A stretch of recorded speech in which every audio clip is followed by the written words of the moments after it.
Well, if you hold bonds in your portfolio, get ready to have the steam come out of your ears.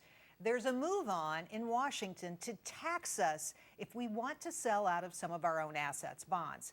If the so-called exit fees were to go through, that would mean you don't have as much money as you might think you do.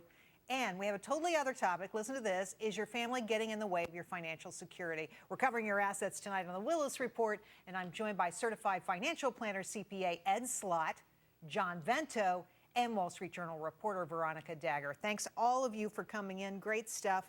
I want to start with this potential exit fee. So I have to be honest here. This may not happen. But the fact that they're talking about it in Washington makes me nervous because they love taxes. John, to you first. Why would they impose an exit fee when you sell a bond? Right. What the federal government, the Federal Reserve in particular, is trying to do here is trying to prepare for what is about to happen.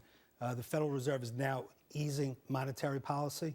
It's going to make it tougher to borrow money, raising interest rates. So what happens is there's an inverse relationship between interest rates and the value of bonds. So what they're preparing us for is this mass exodus out of bonds.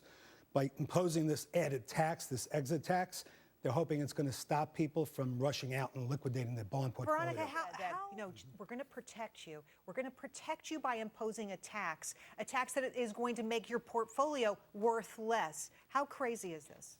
Absolutely crazy. I mean, if you think about it, what they're doing by imposing this, the reason they're doing it is because they don't want people to sell bonds. Once they talk about imposing this tax, what do you think the result will be? People will liquidate their bonds. Exactly Absolutely. Right. So at the end here, what they're trying to do is they're trying to stop the run on the bank, just like what happened in the Great Depression.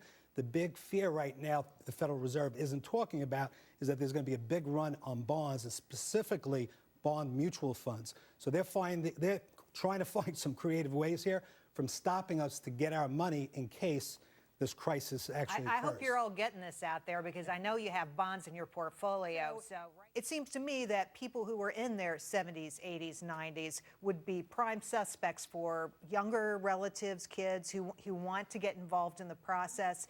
And as an advisor, it must be very difficult to stand outside and say, no, I don't want to do this. John. Yeah, I really view this as a form of elder abuse, because that is really what's going on in a lot of cases here. Children who didn't pay much attention to their parents or grandchildren all of a sudden become the favorite, and what all they're really looking to do is look out for their own best interests. So we need to be very careful about this. Getting the family involved is important because you can't trust any advisor 100%.